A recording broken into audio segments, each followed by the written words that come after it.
Buenos días a todos y todas. Me ha tocado el inmenso honor de presentar a la ponente que abre esta última jornada de este congreso. Podría simplemente limitarme a leer su currículum, que por otro lado está lleno de grandes logros. Doctora en Psicología por la USC, profesora del Departamento de Psicología Evolutiva y de la Educación en la Facultad de Psicología y la Facultad de Magisterio de la USC, profesora del Máster de Educación y Familia en la Universidad de Santiago y la Universidad de Vigo, directora académica de proyectos como El Cubo, Talento 3.0, Piteas, todos estos enfocados a potenciar el talento. Directora de la Unidad de Atención Educativa en Altas Capacidades de la USC, autora de muchos artículos sobre inteligencia, motivación y altas capacidades. Y seguro que me estoy dejando muchas cosas en el tintero, pero lo único que no me quiero dejar es el logro del que me siento más unida. Directora del programa de enriquecimiento Ronsel do Campus, programa que dirige para ASAC Galicia. Durante mis intervenciones...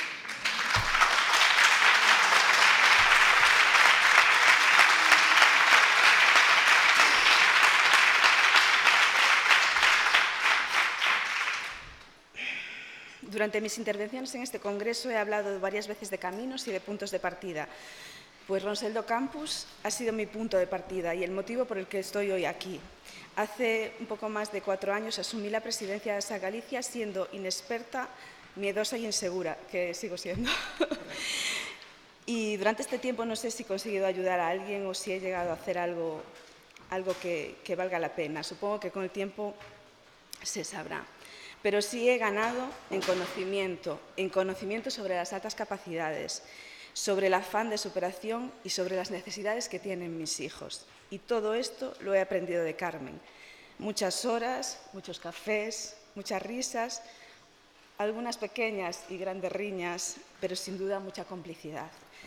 Cuando llegué a ASAC iba buscando al profesional y me encontré a la persona y ese fue el motivo por el que me quedé.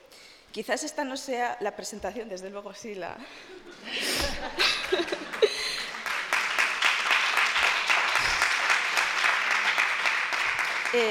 Bueno, no es la más formal, desde luego, pero sí la presentación más formal que se ha hecho de un ponente, pero desde luego sí es la que se ha hecho desde el corazón, desde la emoción y desde el agradecimiento por todo lo que me ha dado. Alguien me dijo cuando empecé que había que trabajar por las altas capacidades. Pues ahora, desde la perspectiva del tiempo transcurrido, digo que hay que trabajar por las personas, por los niños, y esa es la manera que trabaja Carmen, y esa es de la manera que yo la veo. Con vosotros, con todos ustedes, la doctora Carmen Pomar.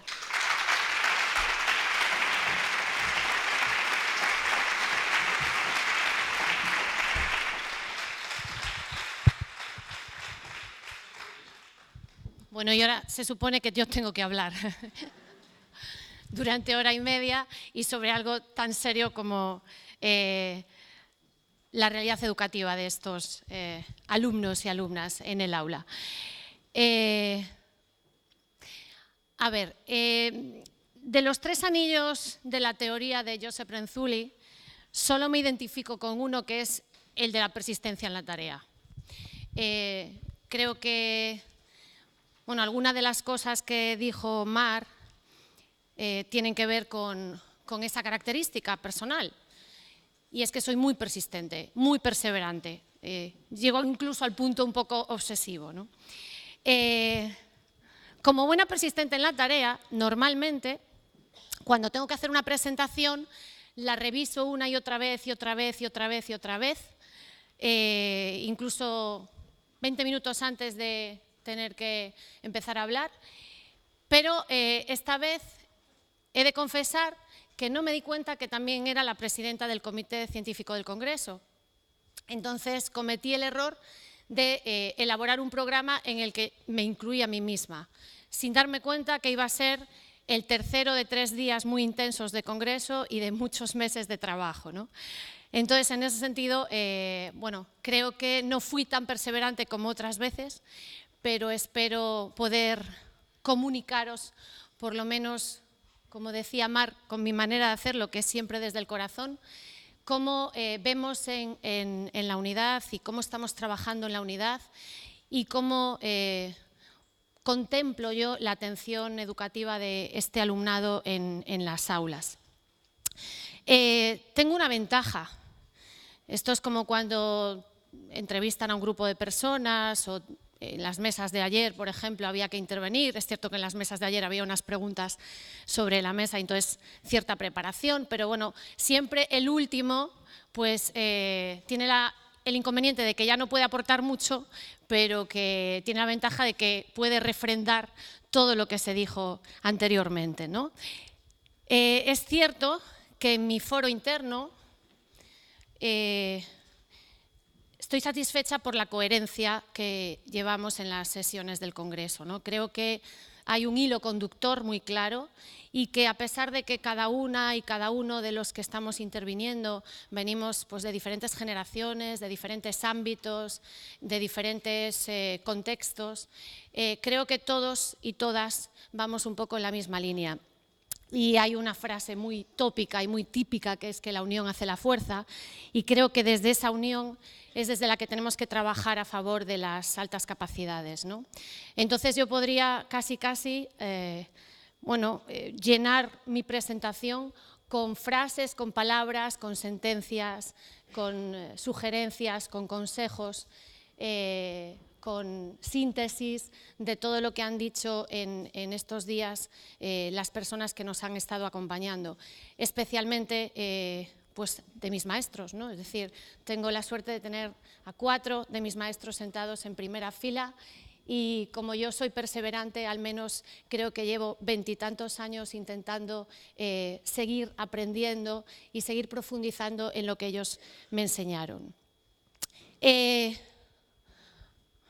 A ver si yo con la tecnología me doy fatal.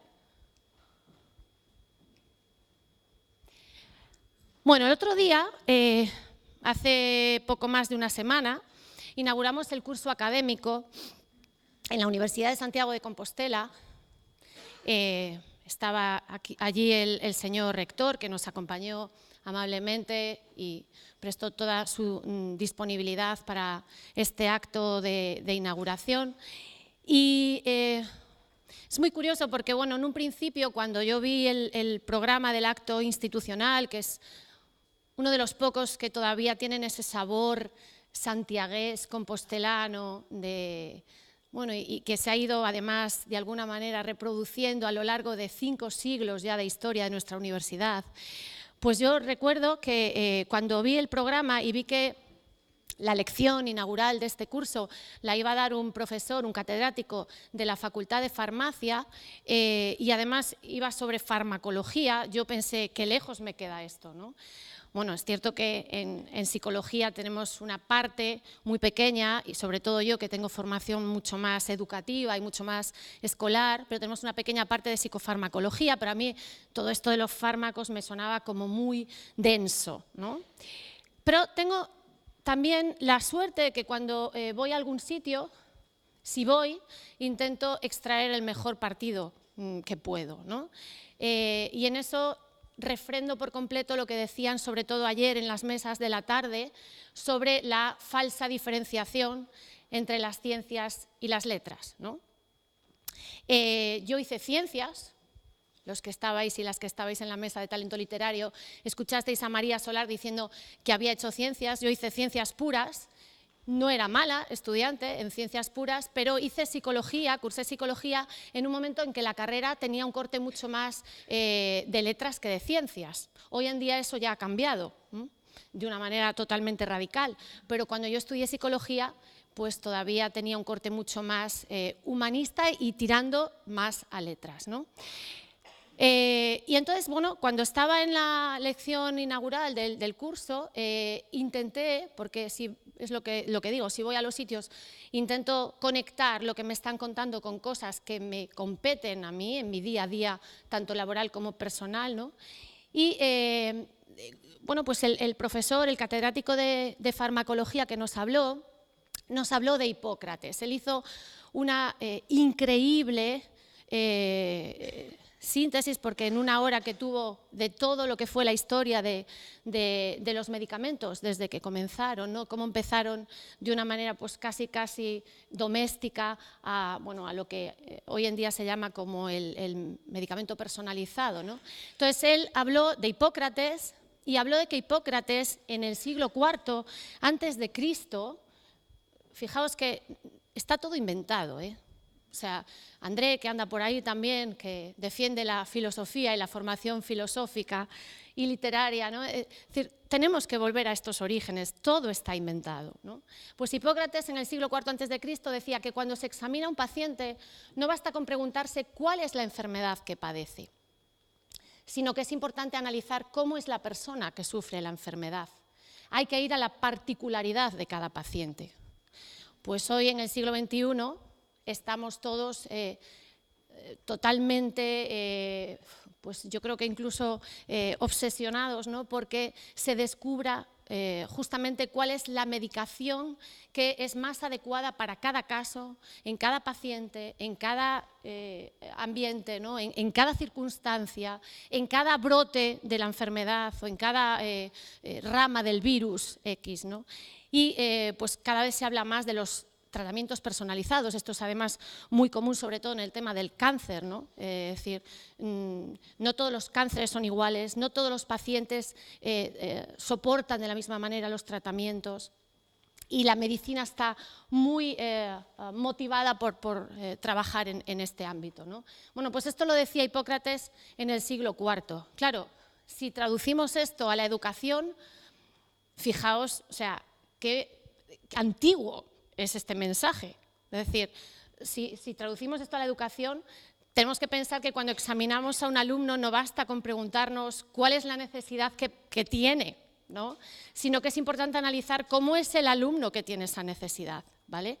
Entonces, un modelo tan instaurado y con tantos siglos de existencia nos sirve perfectamente para acercarnos a lo que es la educación diferenciada, ¿no?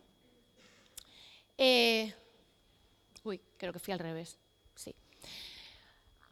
Bueno, en Europa está muy de moda hablar de educación inclusiva. La educación en el siglo XXI y sobre todo en los 2 últimos o 3 últimos años está llena de, no sé cómo decirlo para que no suene demasiado, demasiado fuerte, está llena de neologismos, para ser así muy sutil, de neologismos posmodernos que no nos dicen nada, ¿vale? Es decir, de palabrejas que suenan muy bien, pero que simplemente suenan muy bien, están absolutamente vacías. Y no solo absolutamente vacías, sino que son tautologías. Es decir, muchas veces en educación lo que estamos haciendo es ponerle un adjetivo, un calificativo, a un nombre que no necesita de ese calificativo. Por ejemplo, cuando hablamos de comunicación activa, estamos utilizando una expresión que es absolutamente redundante. No puede haber comunicación si no es activa. Pero la gente, cuando lee curso de comunicación activa, dice, qué bonito, me voy a apuntar, porque esto de comunicación activa debe ser muy interesante. Cuando hablamos de disciplina positiva, estamos haciendo lo mismo. Si realmente estamos hablando de disciplina, la disciplina es positiva. Otra cosa que no sea positiva no es disciplina. Llamémosla de otra manera, pero no disciplina. Es decir, tenemos un mercado educativo absolutamente increíble en el siglo XXI y somos consumistas de ese mercado educativo. Y cuanto más bonito sea el título y cuanto más bonita sea la frase que nos venden, mejor la compramos. Bueno, pues esto pasa un poco con el tema de la escuela inclusiva. Voy a aprovechar que hoy no hay nadie de la Consellería de Educación así, pero ocurre mucho esto. De todos modos, tengo confianza con toda la gente con la que trabajo y lo hemos comentado desde la Administración muchas veces, ¿no? El otro día lo comentábamos Laura Reyes y yo, que solemos ser las dos muy perseverantes, entonces cuando comemos y tomamos café y vamos al baño vamos hablando de estas cosas, somos así de raras, y lo comentábamos Laura y yo, decíamos, inclusiva, es que tampoco es bonito esto de inclusivo, ¿no? Es que la escuela tiene que ser inclusiva de por sí, es decir, escuela inclusiva, ¿acaso es escuela si no es inclusiva? Si yo tengo que incluir, es porque puedo excluir. Entonces, en la definición de escuela y en la definición de educación tiene que ir la inclusividad. No necesita de esa otra palabra al lado, ¿no? Pero está muy de moda hablar de escuela inclusiva. Yo que además me licencié en los 90, he ido pasando del informe Warnock, que hablaba de las famosas necesidades educativas especiales, después de hablar de educación especial, luego ya no se podía hablar de necesidades educativas especiales, había que hablar de atención a la diversidad, ahora ya no se puede hablar de atención a la diversidad, hay que hablar de escuela inclusiva, hemos hablado de comunidades de aprendizaje, es decir, no caigamos en el error de tener a los mismos perros con diferentes collares, porque aquí lo importante no es la etiqueta, ¿no? Aquí lo importante es la acción, no es llamarle de una manera o llamarle de otra. Y quizá no es necesario todo este tipo de, como decía yo, de alguna manera un poco sarcástica, de neologismos o de esnovismos verbales para pensar que estamos haciendo mejor las cosas que antes, ¿no? Hace unos meses se organizaron aquí en la Consellería de Educación, organizado por los Centros de Formación y Recursos de Profesorado, unas jornadas sobre escuela inclusiva y Cecilia Simón, una colega de la Universidad Autónoma de Madrid, nos hablaba fundamentalmente del modelo de Ainscow y nos hablaba de la ecología, de la equidad, de la educación inclusiva, de cuáles eran las líneas en Europa de la educación inclusiva y nos decía, por ejemplo, que era muy importante contemplar la ecología de la equidad, ¿no? Es decir, hablar de inclusividad dentro de la escuela, pero también entre las escuelas y más allá de la escuela. Y nos hablaba de una guía que se tradujo aquí en España, de cuáles tienen que ser las pautas o los cánones a seguir por las escuelas inclusivas y nos decía que era muy importante crear culturas inclusivas, políticas inclusivas y prácticas inclusivas. Veis que la palabra inclusiva está en todas partes, ¿no? Entonces, bueno, cuando me planteé el título, la ventaja de ser mi propia jefa es que yo hice el programa del Congreso y luego ya me puse mi título de la conferencia. Que esto normalmente no me pasa, pero mucho más cómodo que no te pase, porque ya te dicen, tienes que venir a hablar de esto, y tú vas y hablas, ¿no? Pero claro, cuando tú tienes que ponerte el título, dices, ¿y de qué hablo? Entonces, le di muchas vueltas a poner el tema de la inclusividad o de hablar de escuela inclusiva, pero bueno, al final estas son las líneas y al final tenemos que acomodarnos a unas nomenclaturas, pero no nos quedemos en la nomenclatura simplemente. Esta señora, muy poco conocida, con la que tuve la suerte de trabajar en la Universidad de Virginia, del equipo de Carolyn Callahan, que trabajó muchos años con Joy y con Sally, Carol Tomlinson, hace muchos años ya, de hecho hay un libro de ella que está traducido al español que se llama El aula diversificada o el aula diferenciada. Habla del aula diferenciada ya, pues hace ya 20 y tantos años que hablaba del aula diferenciada, ¿no? Y ella dice que, fijaos, dice que en el aula diferenciada el docente planifica proactivamente y lleva adelante diversos enfoques de contenido, de proceso y de producto de la enseñanza, anticipándose y en respuesta a las diferencias de aptitud, interés y necesidades de aprendizaje de los alumnos. ¿Veis que en esa frase de Carol no aparece la palabra currículum? Aparece la palabra profesor y aparece la palabra alumnos. Porque el capital importante en la enseñanza son los seres humanos, no es el currículum. Por eso, cuando hablamos de enseñanza diferenciada, aunque automáticamente lo primero que se nos viene a la cabeza es el currículum, tenemos que pensar que lo primero que se nos tiene que venir a la cabeza es el profesor y el alumno. Y esto lo decía Carol hace ya varias décadas. La enseñanza diferenciada, y diferenciada, insisto en diferenciada porque decía muy bien ayer el profesor Tourón que había que mantener las diferencias. y es un mensaje yo creo importante de estos 3 días de congreso. Las diferencias existen y están ahí, hay que mantenerlas. No podemos obviarlas, pero tampoco podemos uniformizarlas ni acercarlas. Él daba pues una serie de explicaciones psicométricas absolutamente sólidas y de gran veracidad y de gran peso que no tenemos en cuenta. Bueno, pues la enseñanza diferenciada no es una enseñanza individualizada. La enseñanza individualizada fragmenta, divide, segmenta. La enseñanza diferenciada une, ¿vale? No es una enseñanza individualizada porque la enseñanza individualizada hace que el individuo se separe más del grupo. Y cuando hablamos de enseñanza diferenciada no hablamos de fragmentación. La enseñanza diferenciada no consiste en conformar grupos homogéneos, todo lo contrario. No vamos a poner a los listos, a los que van más despacio, ¿vale? Y bueno, y a los del montón. Esto es un poco lo que se hacía pues hace muchos años, ¿no?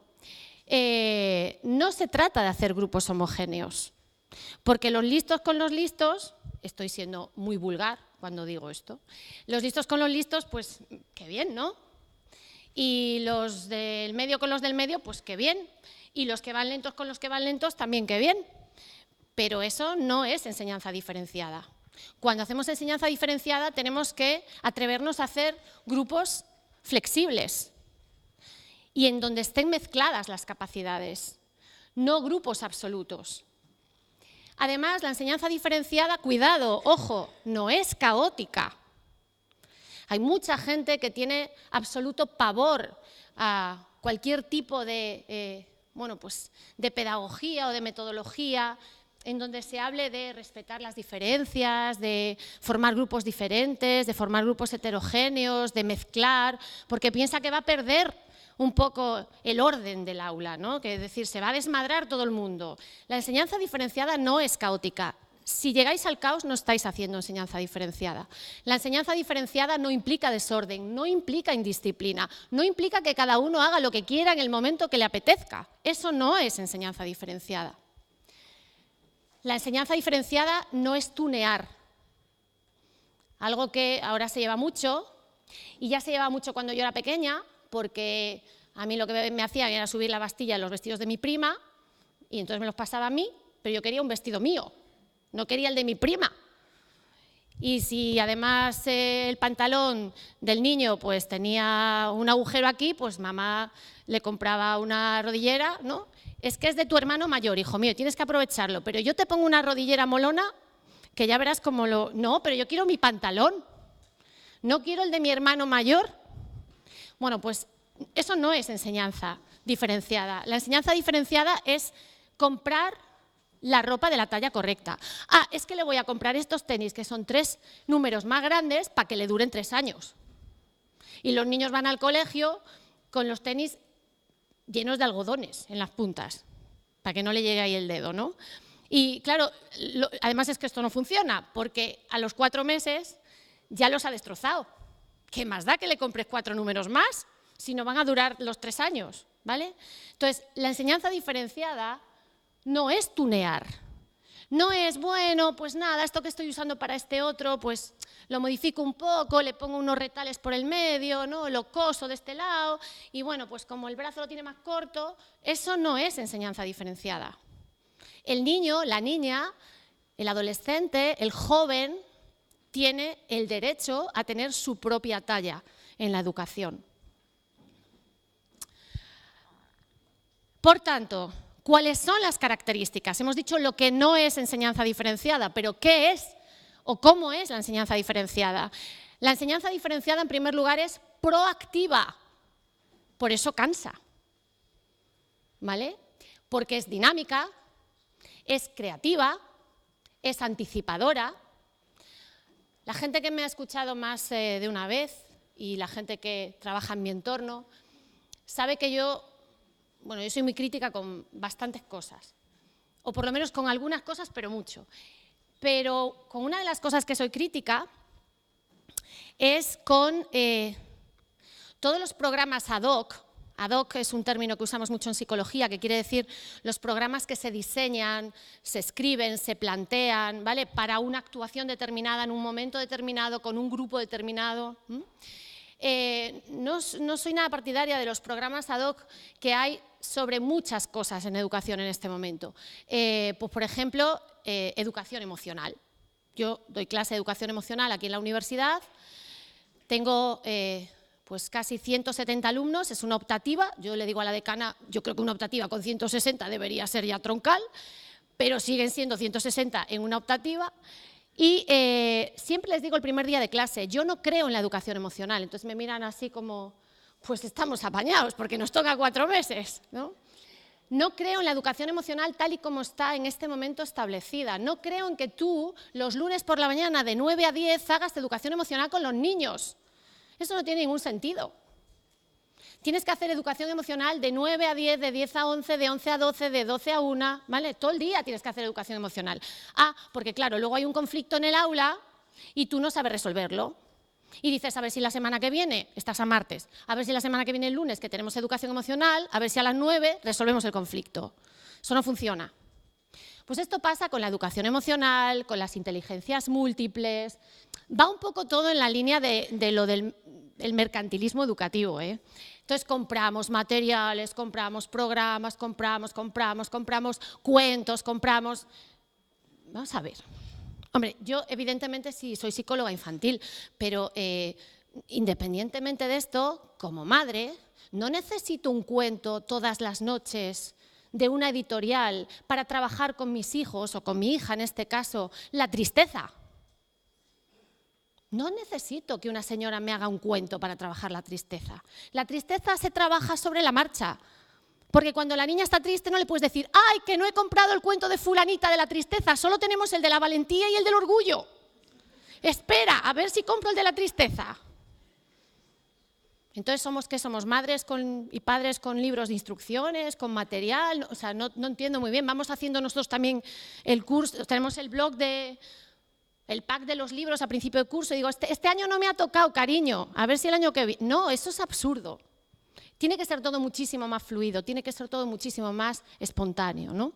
Entonces, cuando hablo de proactividad, retomo, me refiero a que en educación emocional tú no puedes enseñarle a tus alumnos y alumnas a ser empáticos si tú no lo eres. Tú no puedes enseñarle a ser creativos si tú no lo eres. Tú no puedes enseñarles a expresar sus emociones si tú no las expresas.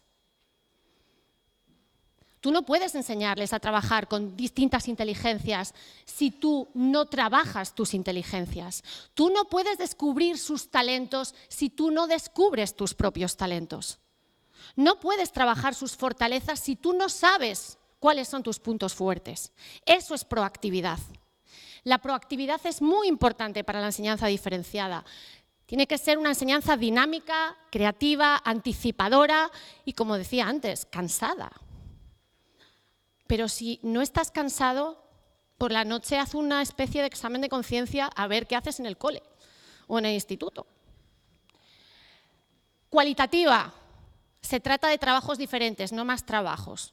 Y con los de altas capacidades, esto así. Entonces, ¿qué le mando? Le mando 2 hojas de sumas, porque como es de altas capacidades y las hace más rápido, ¿no? Esto no tiene ningún sentido. Yo siempre pongo el mismo ejemplo, y no me quiero liar porque yo me enrollo como una persiana. Siempre pongo el mismo ejemplo. Tú vas a aprender a conducir y el monitor de conducir te dice, oye, Pilar, fenomenal, qué bien conduces. O sea, has hecho 17 prácticas y es que conduces genial, aparcas bien en batería, aparcas... Fenomenal. Y te dice, bueno, entonces voy al examen. No, vamos a hacer 17 prácticas más. Hombre, conduces bien y te podrías examinar, pero vamos a hacer 17 más. Claro, tú le miras y le dices, mira, primero, no me ha tocado la lotería, porque ahora las prácticas de conducir están por las nubes. Y segundo, vamos a ver, yo vengo aquí para estar preparado para conducir. Si ya sé conducir, podré examinarme. Pues con los niños de altas capacidades muchas veces hacemos esto. Mira, ya sabes, pero vas a hacer 17 más. No, por entrenar, simplemente, ¿no? Y por el camino se pierden. Además, la enseñanza diferenciada implica que valoremos al alumno, pero no solo le valoremos, y lo veíamos ayer, lo escuchábamos ayer y anteayer, no solo le valoremos en función del rendimiento académico, sino que valoremos otras dimensiones. Luego profundizaremos en esto. Tiene que ser una enseñanza multienfoque, donde nos planteemos qué aprender, cómo aprender y para qué aprender. Pensad que estamos en un mundo absolutamente competencial. Los niños y las niñas tienen que trabajar competencias. Luego hablaré un poco del SEM y veréis cómo es un modelo absolutamente competencial, en el que la enseñanza sale del aula. El niño se siente absolutamente preparado para llevar los conocimientos que aprende en el aula a su vida real. No sé si os dais cuenta, pero muchas veces, y yo que soy madre, hay como una especie de gap, de corte, entre el cole y lo que está fuera del cole, o el instituto y lo que está fuera del instituto, ¿no? Es decir, mi hija está con una amiga, vamos al parque y me dice, mamá, ¿nos compras 2 chupas? Y le digo, muy bien, venga, toma, 1 euro, allí está el kiosco, al lado del parque. Compra 2 chupas y que te den la vuelta. Ay, no, mamá, cómpralos tú. Yo no sé cómo se hace. ¿Sabes sumar? Sí. ¿Sabes restar? Sí. ¿Sabes las unidades de moneda? Sí. Tienes que saber hacerlo. Es que eso es del cole. ¿Qué pasa? Que solo lo del cole queda en el cole. Es decir, lo que aprendemos en el cole tiene que servirnos para ponerlo en la práctica fuera del cole. Entonces, si tú sabes que 1 euro son 100 céntimos y que los chupas cuestan 20 céntimos, 20 más 20 son 40, te tienen que devolver 60 céntimos. Y esto en el cole, en un problema de mates, lo haces, pero en el kiosco no. Porque el kiosco no es en el cole. Es muy importante que hagamos eso. Además, es una enseñanza centrada en el alumno, desafiante y absolutamente heterogénea. Desafiante, el desafío y las altas capacidades tienen mucho que ver. Combinada y, por tanto, diáfana. Y diáfana no en un sentido físico, que también, ¿vale? Y creo que en ese sentido, bueno, creo que hemos superado ya muchas barreras, es decir, la enseñanza sale de las paredes, ¿no? Entonces tiene que ser diáfana, tiene que haber unos espacios tanto conceptuales como físicos que se puedan mover, que se puedan tirar las paredes, que nos podamos de alguna manera comunicar, ¿no? Y que el de primero A pueda estar con el de primero B, o como decía el profesor Tourón ayer, o con el de quinto, a lo mejor. Además, tiene que ser orgánica, evolutiva e interactiva. Nos hablaba también el profesor Tourón de la epigenética, con crecimiento bidireccional. Yo recuerdo las enseñanzas del profesor Beltrán, que cuando hablaba de inteligencia siempre decía, el aula tiene que actuar sobre la inteligencia del niño, pero la inteligencia del niño tiene que actuar sobre el aula. No solamente modifica el aula la inteligencia del alumno modifica el aula, modifica la enseñanza. Es absolutamente bidireccional. Por tanto, y esto lo diré después otra vez, tener un niño de altas capacidades en un aula es una verdadera oportunidad para toda la clase. No es una rémora.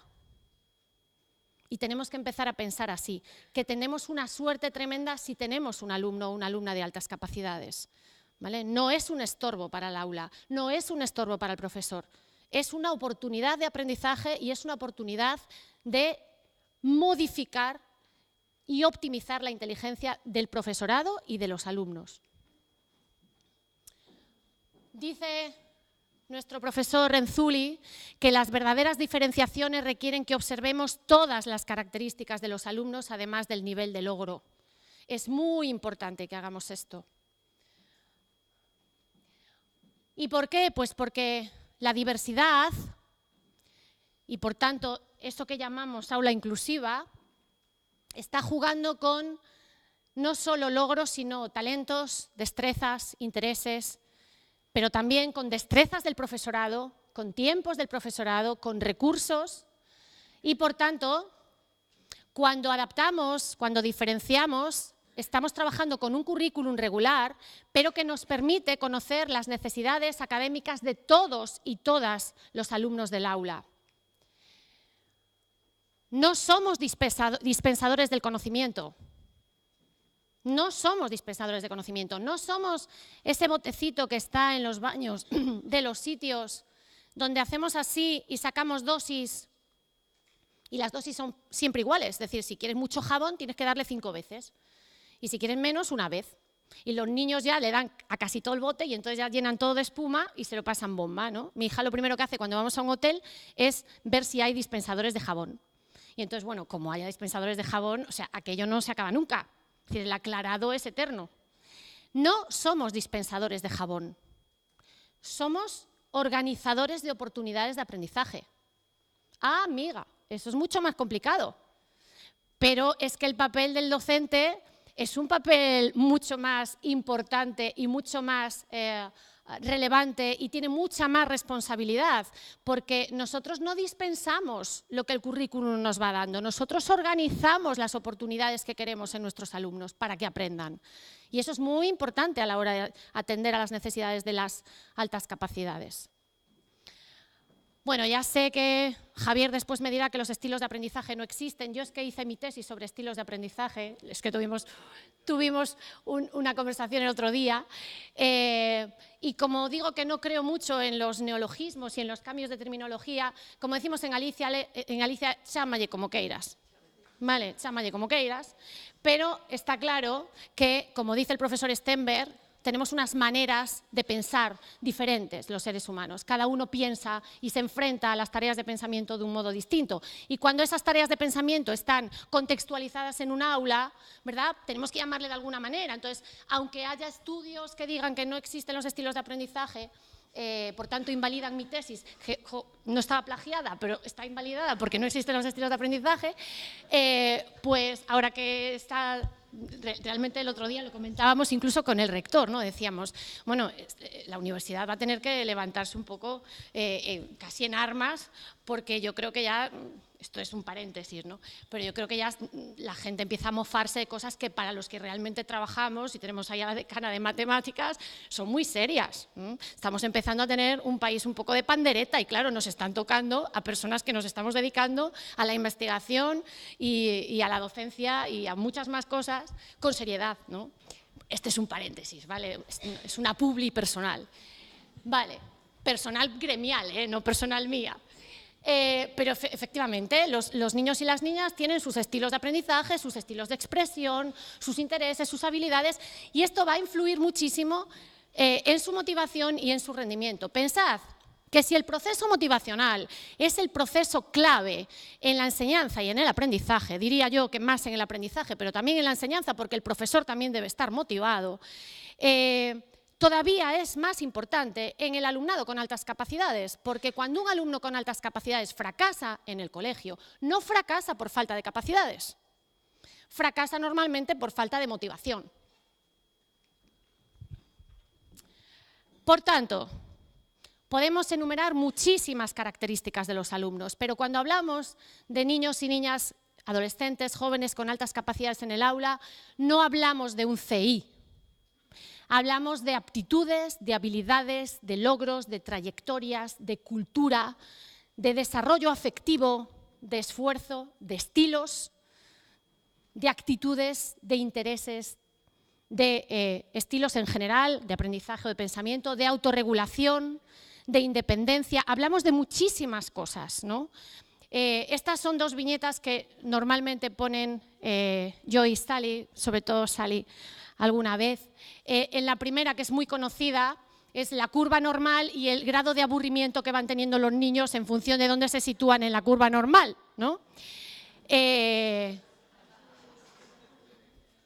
No tenemos aquí muchos niños, hay algunos adolescentes por ahí que si estuviesen dentro dirían, eso no, yo peor aún, ¿no? Cuidado, normalmente cuando un niño, voy a decir algo, luego Katia coge frases por ahí para subir a las redes y esta la va a coger seguro.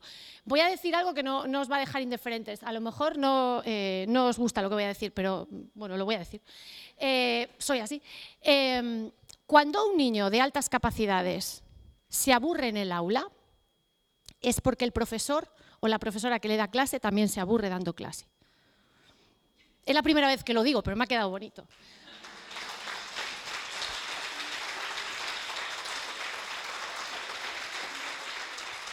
Bien, y el otro, que esta es una viñeta mucho más americana. Fijaos, porque yo creo que tenemos una visión de lo que ocurre en Estados Unidos y en las aulas muy idílica, porque pensamos, si está Joe allí y está Sally allí, tiene que ser todo fantástico, ¿no? Pero no es tan idílica y de hecho tenemos hablado muchísimo en los pequeños momentos de recesos, hablamos entre nosotros y no es tan idílica la situación.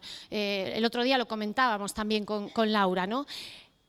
Si aquí lo de los exámenes y los test es absolutamente saturante, en Estados Unidos es más.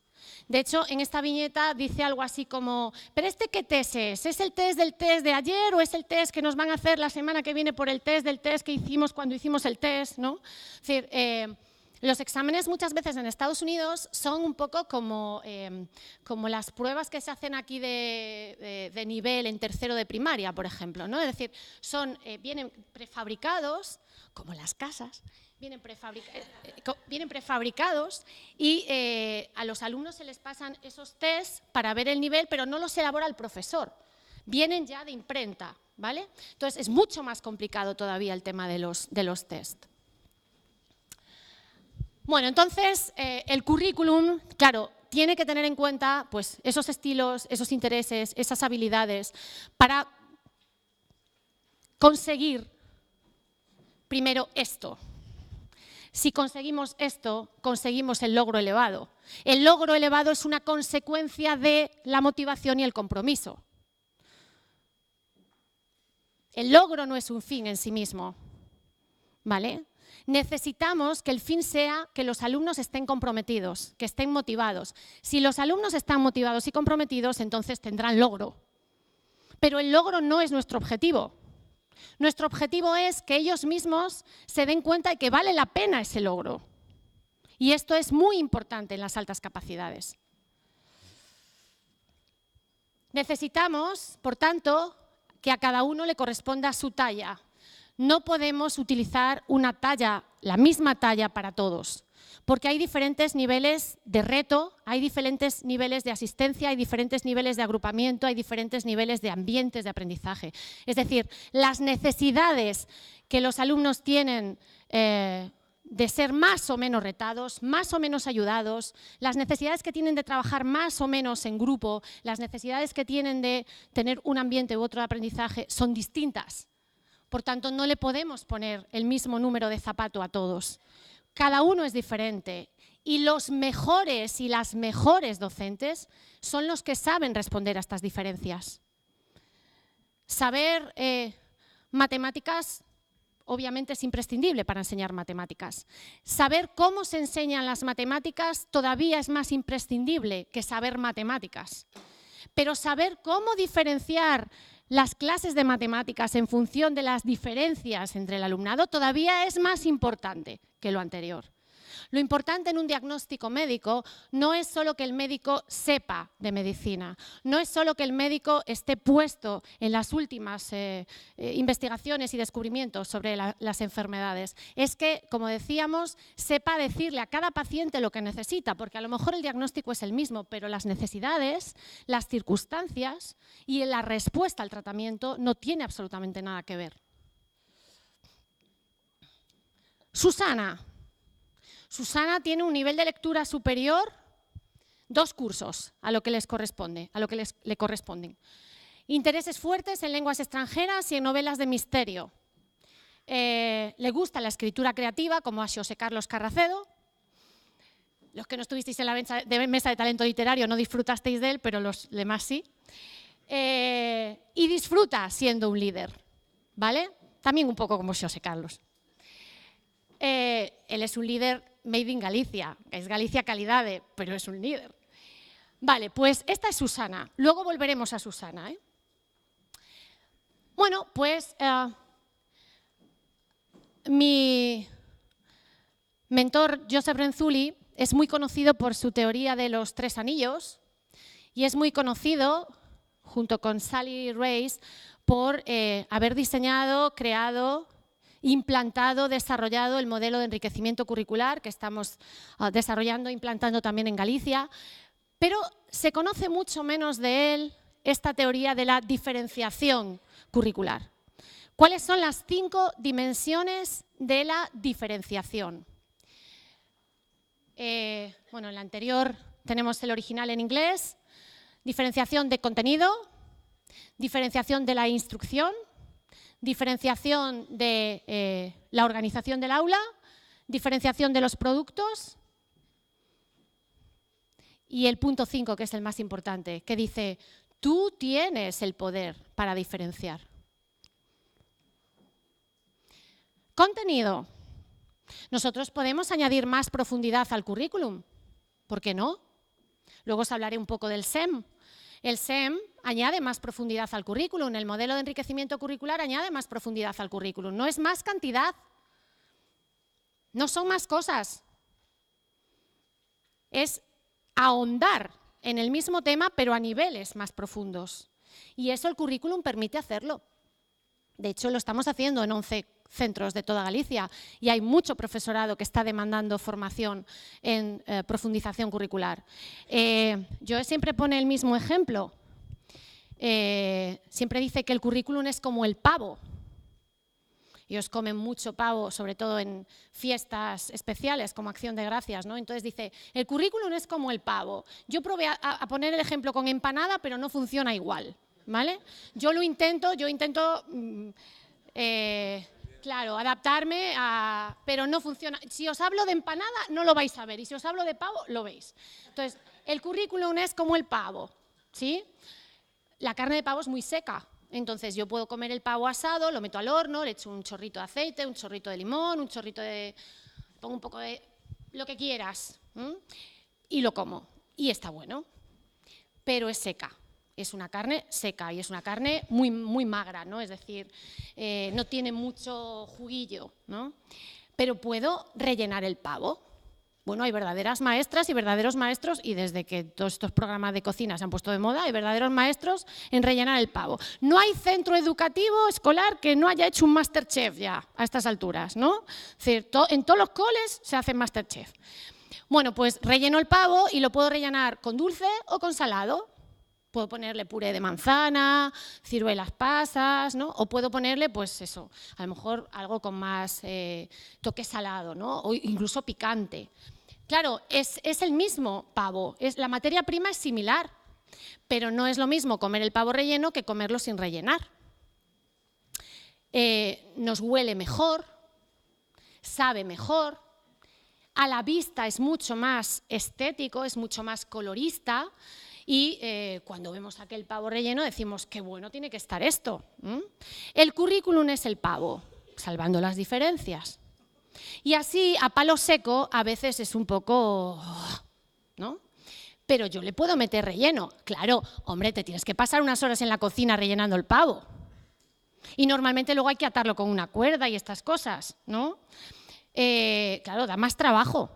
Hombre, puedes poner el pavo así y ya está, pero seguro que los invitados, si eres la anfitriona o el anfitrión, van a quedar mucho más satisfechos si rellenas el pavo. ¿Por qué no tenemos esa mentalidad los docentes? Yo tengo el pavo, oye, pero voy a trabajar y voy a rellenarlo para que los niños y las niñas se coman el pavo con muchísimo más gusto y que además lo vean y digan, ¡qué bueno está el pavo, qué buena pinta tiene!, ¿no? ¿Por qué no digo, qué buena pinta tiene el currículum? ¿Habéis oído alguna vez a algún niño decir, ¡ay, este currículum qué buena pinta tiene!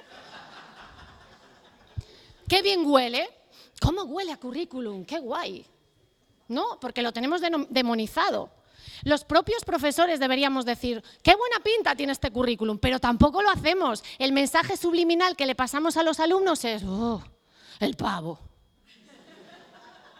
Claro, pero como son muy pequeños o como son adolescentes y como decía María Solar, están muy hormonados, no se enteran de nuestros mensajes subliminales, no se enteran, ¿qué va? Claro, la actitud con la que tú entras en el aula es súper importante. Porque si tú entras así en el aula y dices, bueno, chicos, hoy vamos a ver las ecuaciones de primer grado. Debe ser horrible eso. Mira la profe cómo está. Claro, es normal, tu lenguaje no verbal les está diciendo que es un plomo lo que vas a explicar, ¿vale? Entonces, el pavo hay que rellenarlo. Otra metáfora que se puede usar es la de la infusión, ¿no? Yo tengo una taza de agua hervida y normalmente, bueno, hay gente que la utiliza para mejorar su tránsito intestinal en ayunas y se la toma así hervida, no debe ser horrible eso, pero hay gente que lo hace. pero lo más adecuado o lo más sustancioso es ponerle una bolsita de una infusión. Las infusiones enriquecen el agua. El agua sigue siendo agua, pero con una bolsita de rooibos o de té verde o de, ahora que sabemos que además tiene propiedades antioxidantes y todas estas cosas, pero una bolsita de té verde, que ya nos lo hemos apuntado, que nos lo ha dicho la doctora Luz Pérez, que bueno, que algo por ahí se dice, ¿no? Entonces yo ya os veo a todos tomando té verde la semana que viene y además os dirán, ¿y por qué tomas tanto té verde? Es que me lo han dicho en el Congreso de Altas Capacidades. Y vuestro compañero de trabajo dirá, ya decía yo que ese congreso era una pantomima. Pues, bromas aparte, la infusión es muy distinta, ¿vale? De hecho, si vosotros vais a una tienda de infusiones, las infusiones huelen más de lo que saben. Tú empiezas a oler y dices, ¡ay, me llevo esta! ¡Qué bien huele! Pero luego no sabe tanto como huele. Claro, pero tú tienes que hacer que el alumno la huela y diga, ¡ay, esta! ¡Quiero esta! ¿Vale? Aunque luego no sepa tanto cómo huele. Eso es enriquecer el currículum.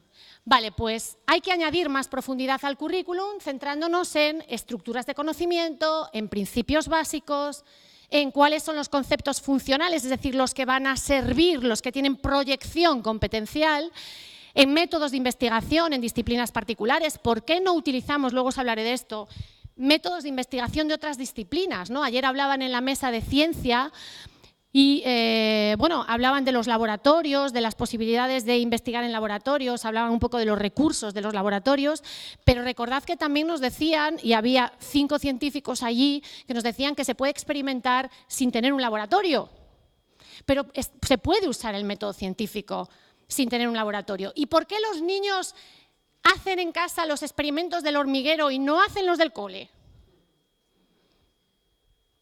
Es decir, el tema este del volcán, por ejemplo, ¿no? Que se hace mucho. Lo hicieron una vez en el hormiguero y ya todo el mundo, todos los niños querían hacer en su casa el experimento del volcán, o el huevo en vinagre, o el de... porque les venden muy bien. También es cierto que el medio audiovisual es mucho más fácil que entre, ¿no? Pero me refiero a que puedes usar métodos de investigación, y vuelvo otra vez a romper un poco la falsa... barrera entre las ciencias y las letras. Investigar se investiga en todas las asignaturas, no solamente en física, química, se investigan todas, en ciencias sociales, en ciencias naturales, en literatura, en inglés, en todas las asignaturas. Y a ellos les gusta ser investigadores. Los niños y niñas con altas capacidades tienen vocación de investigadores, escudriñan, revuelven, trastean, como decía el profesor Secadas, que usaba mucho ese término que está muy de modé, pero que es muy interesante, trastear. Son palabras, tenemos los neologismos y luego tenemos las palabras que se han olvidado, ¿no? Y vamos todos al trastero a buscar los disfraces en carnaval, pero nunca usamos el verbo trastear y no sabemos por qué el trastero se llama trastero. Y los alumnos no tienen ni idea de que trastear significa revolver, ¿no? Explorar. Ah, y trastero y trastear, claro, es la etimología de las palabras, pero tampoco saben latín y griego, con lo cual tampoco lo saben esto, ¿no? Pero eso es muy importante, ¿vale? Explorar temas y algo muy importante en el contenido, cuestiones de final abierto. Cuando vienen los niños a valorar, o sea, a la unidad que dirigimos aquí en la Universidad de Santiago, claro, vienen con una deformación tremenda del cole. No del cole, sino del tema académico, ¿no? Entonces llegan y te dicen, hola, profe. Le dices, no, yo no soy profe. No, vamos a hacer aquí unos juegos y tal, pero te siguen llamando profe, ¿no? ¿Y esta profe cómo se llamaba? ¿Y la profe rubia que estaba el otro día? ¿Y la profe de las gafas? Y empiezas a aplicar unas pruebas, algunos test, y de repente te dicen, esto no lo di en el cole. El criterio que tienen es si lo dieron o no lo dieron. No son capaces de decir, aunque no lo haya dado, esta me está preguntando una cosa, voy a intentar resolverla. La respuesta inmediata es, esto no lo dimos. Esto no lo vimos. Y como no lo vimos, no está en mi campo, no está en mi zona de control. ¿Vale? No está en mi campo de visión. Entonces no me voy yo a parar a pensar, porque les deformamos a que todo tiene que tener una respuesta académica. Y es más, a veces te dicen, profe, ¿aprobé o suspendí? ¿No? Y mira, y esta respuesta era la correcta. Entonces, cuando tú le dices, aquí no hay respuestas correctas e incorrectas, se quedan así mirando y dicen, uy, este cole es muy raro. Cuando una profe te dice que puedes contestar, no hay respuestas correctas ni incorrectas, ¿no? Yo recuerdo, además aprovecho que está aquí Elena, yo recuerdo una niña de 7 años, me pasó, llevo 20 años viendo niños, me pasó solo 2 veces, con 2 niñas y las 2 de 7 años. En una tarea de la parte de aritmética del WIS, bueno, miro para Manuel porque es orientador, entonces se me va ahí automático, en una tarea que dice, en mi colegio hay 500 niños, ahora en el WIS último está cambiada, en mi colegio hay 500 niños, si en cada clase hay 25 niños, ¿cuántas clases hay en el colegio? A veces incluso los de altas capacidades son tan especiales que te dicen, caramba, ¿y todas las clases tienen 25 niños? Porque en mi cole no todas tienen 25 niños. ¿Vale? Esta puede ser una respuesta de los niños de altas capacidades. Es decir, lo que hacen es comparar con su punto de referencia, ¿no? Y te dicen, oh, pues en mi clase hay 26, pues en la clase de fulanito hay 23, porque claro, David se mudó a Málaga porque los niños hablan así, ¿no? Bueno, pues cuando ya les explicas que es un problema, que no piense en la realidad, que la ratio de su cole no... Bueno, 2 niñas en 20 años, la respuesta fue 20, pero 20 en décimas de segundo. Mi pregunta fue, ¿cómo lo hiciste? Algunos y algunas ya me habéis escuchado esta anécdota. Y la respuesta fue, no sé. Claro, en un contexto académico y en un examen, si una niña pone 20 en un problema de matemáticas y no hay ninguna operación, lo que decimos es, ha copiado. Bueno, ahora ya en los institutos traen cascos conectados a móviles y cosas así, y en las facultades ya no os cuento. Pero, claro, en primaria dices, hombre, no, tan sofisticados no son, se lo habrá chivado el de atrás, ¿no? Claro, pero allí, o sea, como no hubiese una cámara oculta, estábamos solas. Entonces, mi pregunta fue, o más que mi pregunta, mi respuesta a su contestación fue, tienes que haberlo hecho de alguna manera. Es decir, esto no puede llegar a tu cabeza por ciencia infusa, ¿no? Porque ya dijimos que las musas, las ciencias infusas, la inspiración divina, todo eso no existe. Hay que trabajar, ¿no? Hay que hacer cosas, hay que operar. Puede ser más consciente o menos consciente, pero tienes que tener una actividad mental, ¿no? Bueno, pues después de un rato fue capaz de verbalizarlo y dijo, yo pensé, si en 500 hay 5 cienes y en cada 100 hay 4 25, sumo 4 veces 5 y tengo 20 aulas. Como lo haríamos cualquiera de nosotros. ¿Cuál es la respuesta habitual a ese problema? O decir 500 entre 25 o decir es que aún no dimos la división. Pero porque les tenemos acostumbrados a eso. No les tenemos acostumbrados a decir intenta pensar cómo puedes resolverlo sin saber dividir. Ya les damos nosotros el heurístico, ¿para qué van a tener que hacer eso? O el algoritmo, ¿para qué van a tener que hacer eso? ¿No? Entonces, eso es muy importante con los niños de altas capacidades porque muchas veces piensan de esta manera. Cuando planteamos cuestiones de final abierto, no solo beneficiamos a los niños de altas capacidades. Cuando planteamos cuestiones de final abierto, beneficiamos a todos los niños y niñas del aula porque estamos fomentando el pensamiento crítico, el pensamiento reflexivo, el pensamiento divergente, etcétera, etcétera, etcétera, que además son un poco pues, las pautas a seguir según todas las organizaciones mundiales que hablan de la educación en el siglo XXI. ¿Vale? También podemos modificar estrategias instruccionales, es decir, diferenciar en el proceso. Cuando diferenciamos estrategias instruccionales, pensamos que cada alumno, cada alumna tiene únicas maneras o maneras idiosincrásicas particulares de enfrentarse a las tareas de aprendizaje, es decir, de encajar los formatos de los temas a sus maneras de afrontar el aprendizaje. Cuanto más encaje haya, cuando el puzzle esté mejor imbricado, obviamente más compromiso va a haber por parte de ellos y de ellas. Usar varias estrategias instruccionales, no una sola, ¿vale? Y materiales para mejorar y motivar esos distintos estilos de afrontar las tareas de aprendizaje. ¿Cómo? Pues no utilizar siempre el mismo tipo de estrategia.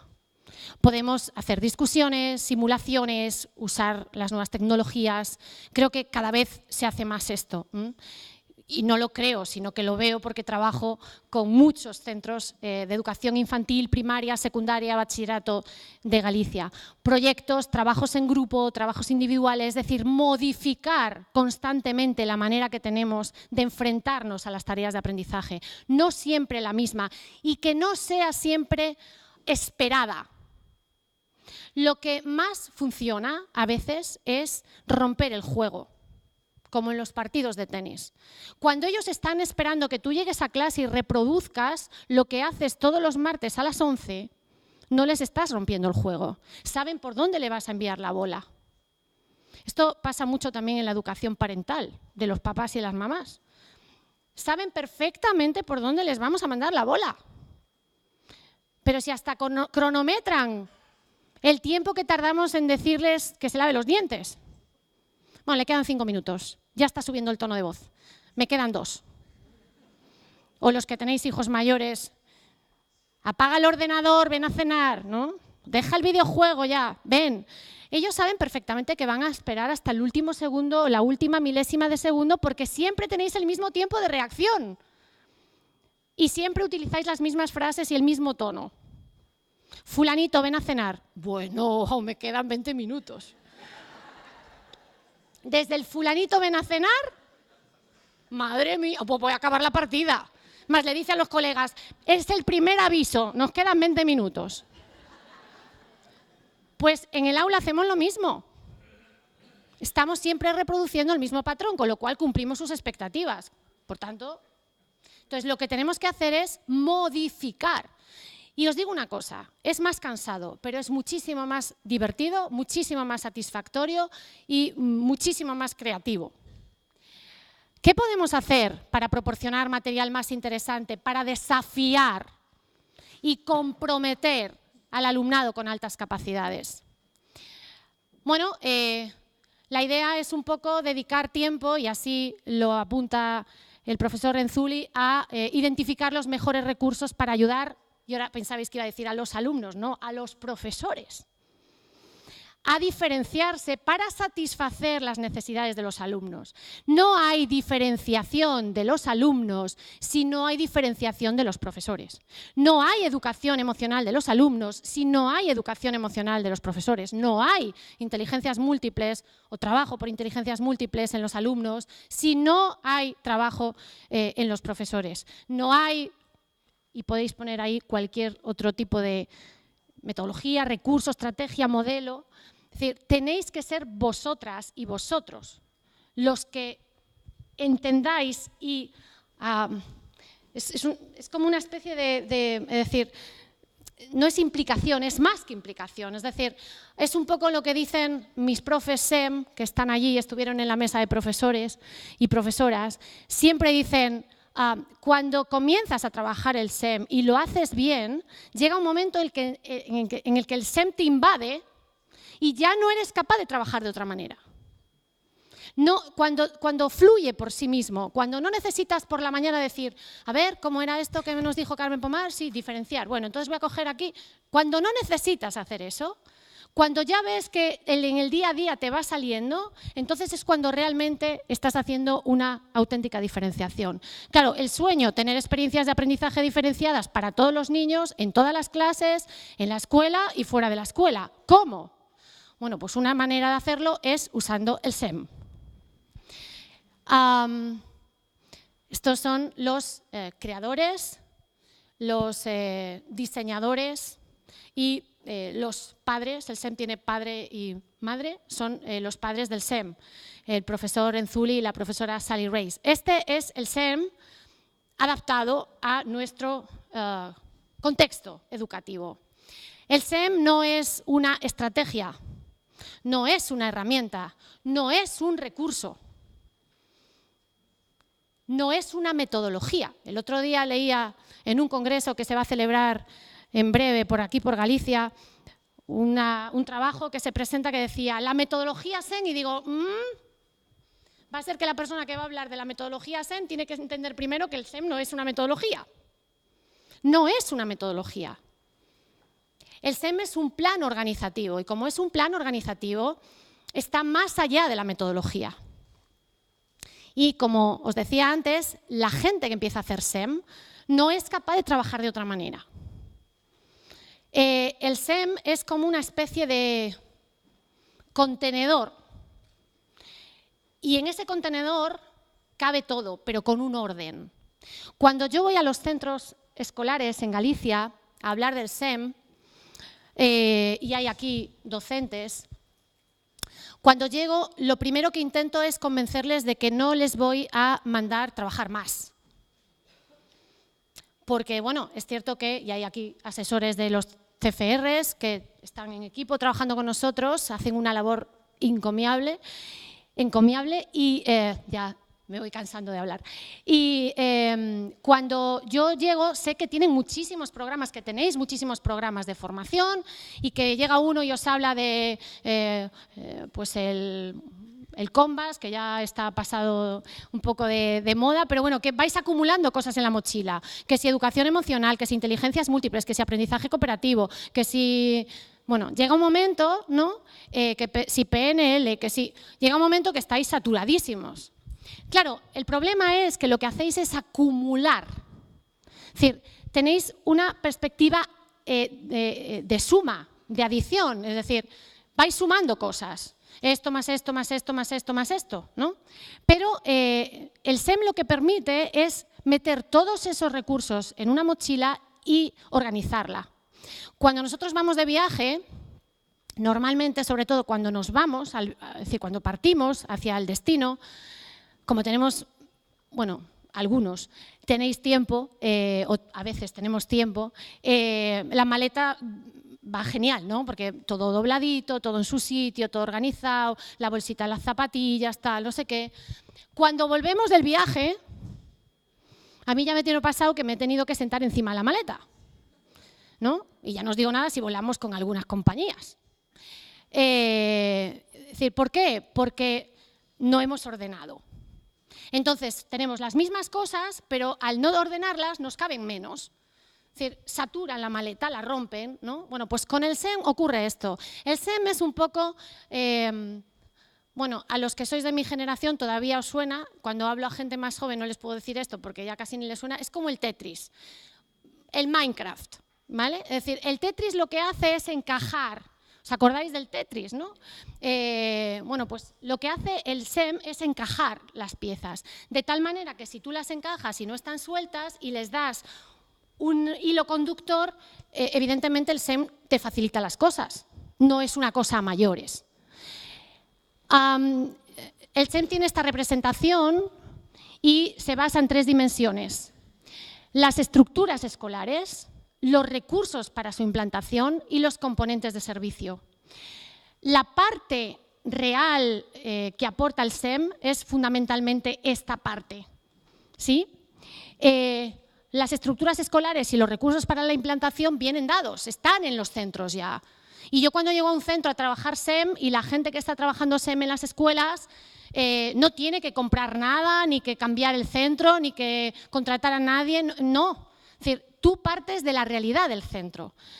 Las estructuras escolares son fundamentalmente el currículum, los clústeres, que muchas veces son complicados todavía de implantar, pero serían como grupos o agrupamientos por intereses. Sí que hay institutos, y tenemos aquí al director de un instituto de Santiago, el Instituto Sielmírez, sí que hay centros en los que ya hay clubs de ajedrez, de ciencia, de literatura, de escritura creativa, ¿vale? Es decir, hay clústeres, no son exactamente clústeres porque deberían ser en horario académico, pero son agrupamientos por intereses, ¿vale? Y servicios especiales. Hoy en día es impensable que un centro no se sirva de servicios especiales para su actividad docente. Por ejemplo, el convenio que tenéis, pues a lo mejor con la piscina municipal, o que tenéis con el teatro del ayuntamiento, ¿vale? O con un centro sociocultural o con una biblioteca. Esos son servicios especiales. Es decir, son servicios que no están dentro del centro, pero que son una proyección de la tarea docente hacia afuera. Y hoy en día, en todos los centros, se hacen un montón de cosas que son centrífugas, afortunadamente. Es decir, que hacen que los niños salgan del centro hacia afuera, ¿vale? Eso serían las estructuras escolares. Luego estarían los recursos para la implantación. Y entre los recursos tenemos, primero, el proyecto de centro. El proyecto de centro, lo que antes se llamaba proyecto educativo de centro. Proyecto de centro es un punto de partida. Tenemos también la formación e implicación y orientación de las familias. Hay varios centros que están trabajando en SEM que ya tienen implicados en los proyectos SEM, aparte de las familias. Es decir, hay una parte del AMPA que está implicada en los proyectos. El tercer recurso sería el sistema online, ¿vale? Esto vamos poco a poco, pero al menos tenemos ya, gracias a la plataforma Platega, aquí en Galicia, de la Xunta de Galicia, que es una plataforma para profesorado, tenemos una subplataforma que es solo para los centros SEM. Y ahí tenemos foros de opinión, compartimos materiales, recursos, documentos, etcétera. Luego, los especialistas SEM. El SEM necesita que en las escuelas haya especialistas SEM, porque son el punto de referencia. Profes, paréntesis, para profes, o para padres profes, o madres profes. Cuidado con los compartimentos estanco. Yo doy clase en enseñanza superior y, bueno, Elena y yo no somos así, y hay muchos más compañeros que tampoco, pero en la universidad tendemos mucho a cerrarnos. Los despachos cerrados, yo a veces en mi facultad pienso que están confabulando, porque digo, ¿pero por qué tienen que cerrar la puerta? Sí, todo el día allí con la puerta cerrada, que no se sabe ni lo que hacen. Es decir, tendemos mucho a crearnos compartimentos estancos, a tener poca interacción con los compañeros, ¿no? Y en la poca interacción empobrecemos nuestra docencia. ¿Por qué no podemos enriquecernos de lo que hacen compañeros y compañeras, incluso que no son ni de nuestro curso, ni de nuestro seminario, ni de nuestra especialidad, ni de nuestra materia, pero que a lo mejor están haciendo algo que funciona? Entonces, es muy importante que si hay especialistas SEM, se sepa, para que si un compañero quiere hacer algo le diga, oye, tú, que me dijeron que eras el que sabe de... Pero esto lo hacemos muy poco los docentes, muy poco.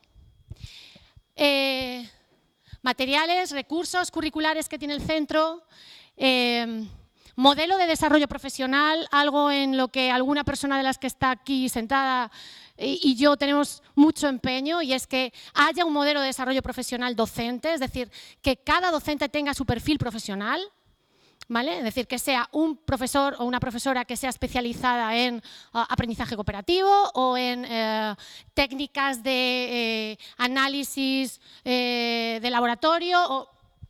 Es decir, cada profesor, cada profesora tiene su especialización docente y tiene que ponerla al servicio del centro. Eso es muy importante, porque el SEM lo que pretende no es solamente atender a los alumnos y a las alumnas del aula. El SEM pretende que los profesionales de la educación, los docentes, se erijan en verdaderos profesionales. Es muy importante para el SEM la profesión docente y la cultura colaborativa entre la profesión docente. Y por último, el equipo SEM, es decir, qué profesores del cole están implantando SEM en las aulas. No implementando, implantando. Vale, y después tenemos los componentes SEM, es decir, lo que el SEM nos ofrece, que serían el portafolio, las técnicas de modificación curricular y lo que llamamos el enriquecimiento triádico. Esto no es una conferencia sobre el SEM, es una conferencia sobre cómo trabajar diferenciadamente o de manera inclusiva con los alumnos de altas capacidades. No voy a profundizar en estos elementos y no osaría hacerlo, además, teniendo aquí a Joy y a Sally, pero bueno, creo que cada vez se sabe más sobre el SEM, no solo en Galicia, sino también fuera de Galicia. Pero pensad que el SEM primero hace una valoración, ¿vale? Primero estudia, analiza cuáles son las características del alumnado, sus intereses, sus capacidades, sus aptitudes, sus habilidades, como decíamos antes, cómo se enfrentan al aprendizaje, qué qué contextos prefieren para trabajar. Es decir, todo eso es el paso fundamental. De hecho, en los centros que están haciendo SEM aquí en Galicia, todos han hecho ya su portafolio de talento. Es decir, todos tienen identificados los intereses, las fortalezas, las capacidades de cada uno y de cada una de las alumnas. Y estoy hablando no solo de centros de primaria, sino también de centros de secundaria y bachillerato. Las técnicas de modificación curricular, nos hablaba ayer el profesor Tourón, o anteayer, al hilo de la pregunta sobre aceleración, ¿no? De las diferentes maneras que hay de acelerar. Y nos hablaba, entre otras, de la compactación, ¿vale? Compactar es una medida de modificación curricular muy adecuada a los alumnos y alumnas con altas capacidades. Y por último, lo que llamamos el enriquecimiento triádico. El SEN propone trabajar, volvemos al nivel de profundización del principio, con 3 tipos de tareas, tipo 1, tipo 2 y tipo 3. De tal manera que en algunos centros que estamos haciendo SEM aquí en Galicia, hemos cambiado casi incluso la nomenclatura de base curricular que diferencia entre ejercicios, actividades y tareas, ¿vale? Que es algo que todos los docentes conocéis, es decir, hacer sumas sería hacer ejercicios, problemas serían hacer actividades y ir a un supermercado con los niños del aula y hacer una compra, como lo de comprar los chupas, eso sería una tarea. No hay competencia si no hay tarea. Si te quedas en el ejercicio, estás haciendo training, estás haciendo entrenamiento. Si vas a la actividad, estás yendo un poco más allá, pero no estás trabajando competencia, porque estás haciendo un simulacro. Eso no es real. Margarita fue a comprar globos porque era su cumpleaños. Y el niño te pregunta, ¿y quién era Margarita? Es que yo en mi cumpleaños, como dicen algunos de altas capacidades, yo en mi cumpleaños no pongo globos. No me gustan. Claro, esto a veces uno que no es de altas capacidades no te lo dice. Pero si tú le dices, a ver, vamos a resolver un problema. Margarita fue a comprar globos para su cumpleaños. A mí es que los globos no me gustan. Yo es que no pongo globos en su cumpleaños, en mi cumpleaños. Claro, el niño de altas capacidades piensa distinto. Y no está procesando cuántos globos compró Margarita. Está pensando en que él odia los globos. Por eso a veces son un poco desesperantes. Pero entonces tú le dices, ¿y qué te gusta a ti en tu cumpleaños? Y algunos a lo mejor te dicen, es que yo no celebro mis cumpleaños porque no me gusta celebrarlos. Que también puede pasar. Hay que estar preparado para todo. Pero entonces le dices, invéntate tú un problema en el que haya que sumar. Y pon lo que quieras. ¿Vale? Eso en todo caso no es competencia. La competencia es poner en práctica lo que aprendes en la realidad. Y se puede trabajar a nivel competencial en todas las asignaturas, en todas. ¿Verdad? En filosofía, en literatura, en griego, en latín, en todas. Porque parece que da la impresión de que solo podemos trabajar competencialmente pues en las que son más experimentales, en todas. Bueno, triádico 1, 2, 3. Actividades tipo 1, exploratorias. Poner en contacto a los alumnos, alumnas con un tema. Actividades tipo 2.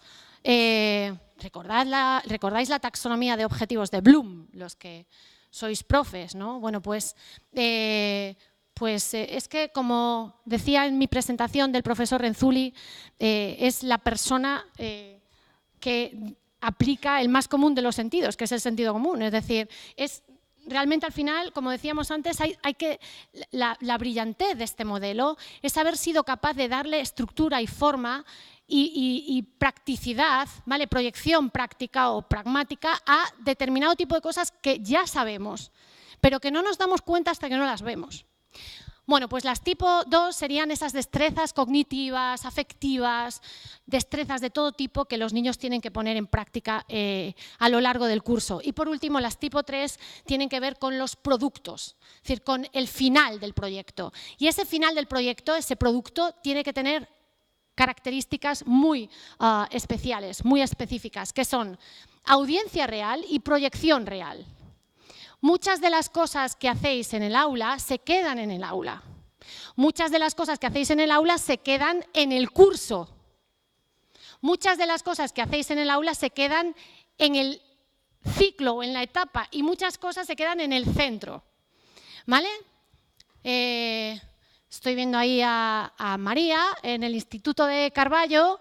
Gracias a que María es una activista absolutamente enfervorizada de la ayuda a los campamentos saharauis, llevan mucho tiempo haciendo un mercadillo solidario para ayudar a los campos de refugiados, ¿vale? Los niños no solamente están trabajando actividades y ejercicios, están trabajando competencias.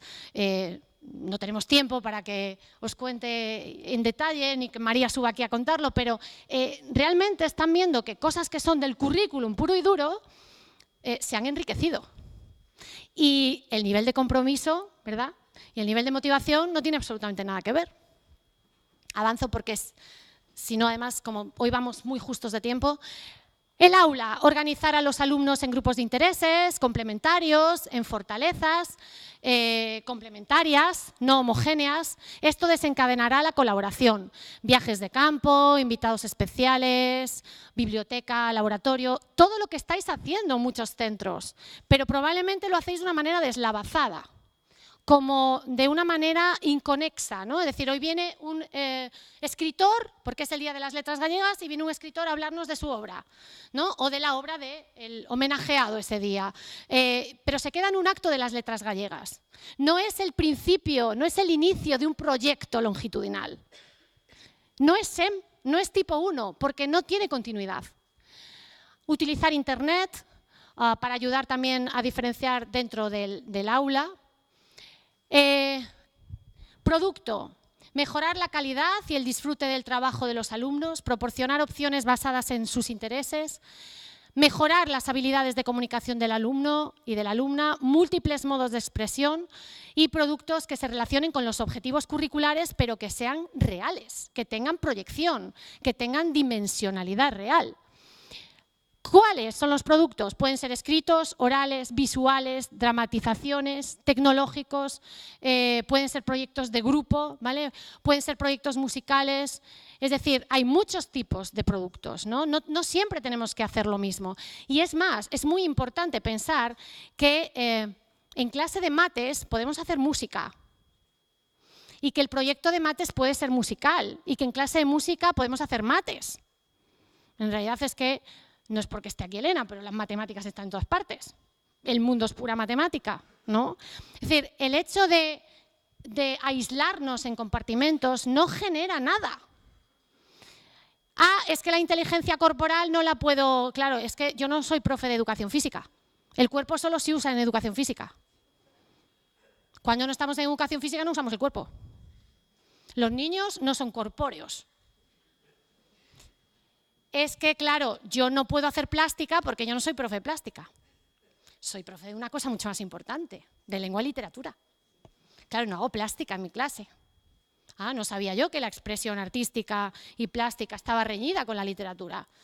Y que si a un niño lo que realmente le gusta dibujar es dibujar, no puede dibujar algo que le inspira pues una poesía o un relato o un texto o un microcuento.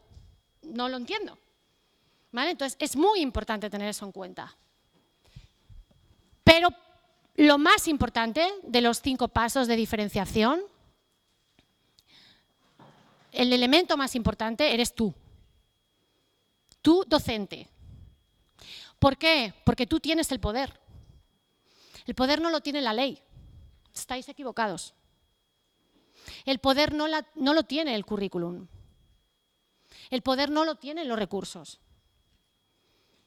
El poder ni siquiera lo tiene el paradigma. No, el poder lo tienes tú. Yo estudié psicología porque en lo que creo es en los seres humanos. El rol es otra cosa. Del aula para adentro tú tienes el poder. Si hiciésemos un ejercicio que no nos da tiempo de hacer, o sí, y yo os mandase cerrar los ojos un segundo y os dijese a golpe de flash: pensad en el mejor docente que tuviste como alumna o alumno en tu vida. ¿Flash? ¿Sí? ¿Somos todos de la misma generación en esta sala? ¿Estaba el mismo gobierno cuando estudiábamos en el cole? ¿Estaba el mismo currículum, la misma ley? Pero teníamos un buen profe, que después de 40 años lo seguimos recordando, porque el poder lo tenía él. No lo tenía el currículum. No lo tenía la ley. No lo tenía el ministro. Lo tenía el profe. Entonces, el poder lo tienes tú. Y tú puedes trazar estrategias de diferenciación en el día a día de la instrucción que van a mejorar los resultados para todas. Y cuando digo todas y todos, hablo de todas y todos, desde una parte hasta la otra. Utilizar otros roles de fuera de la enseñanza, como ser entrenador deportivo un día, o ser directora de escenografía, o ser directora de una película. Ah, no, yo es que soy profesora. Ya, pero puedes jugar en clase a ser directora de una película. Y a lo mejor si un día les conviertes en actores y tú eres la directora, ¿vale? Es muchísimo mejor. Y además es que tú te liberas un poco de ese rol y adoptas otro. Yo es que en clase tengo que hacer lo de clase. Ya después, fuera de clase, ¿por qué no imitamos otros roles que sabemos que además a ellos les atraen? ¿Por qué no jugamos nosotras y nosotros a ser otra cosa? Y le rompemos el juego. Compartir tus propias experiencias, tus intereses y tus fortalezas. No, bueno, yo es que me encanta la fotografía, pero claro, yo soy profesor de matemáticas, no voy a llevar mis aficiones y hobbies al aula. ¿Por qué? Yo es que colecciono sellos, pero claro, para mis alumnos eso... Yo es que además doy clase de ciencias naturales, entonces, ¿y qué? Yo soy entrenador de hockey a patines allí en el barrio, pero claro, ¿y no puedes llevar cosas que aprendes siendo entrenador al aula? Pintas, no sé, comes caracoles, no sé, cualquier cosa. Claro, Susana, no me había olvidado de Susana, que está ahí durmiéndose ya, la pobre. La tenéis ahí en 2 meses de barbecho, durmiéndose. Uy, fui yo, ¿no? Susana, a quien espera es a ti, ¿eh? En el centro estás tú. Susana es altas capacidades, niña y creativa, miña pobre. ¿Qué malo tiene? Bueno, pues Susana necesita que cambies contenidos, que cambies productos, que cambies estrategias, que cambies organización de aula. ¿Recordáis un poco el perfil de Susana, no? Pues Susana a lo mejor necesita leer ficción, porque ella es muy imaginativa. Entonces, Jacinto Benavente, no. Leer ficción, ¿vale? Por ejemplo. Yo ya sé que tenéis unos libros obligatorios que las editoriales os mandan que hay que leer.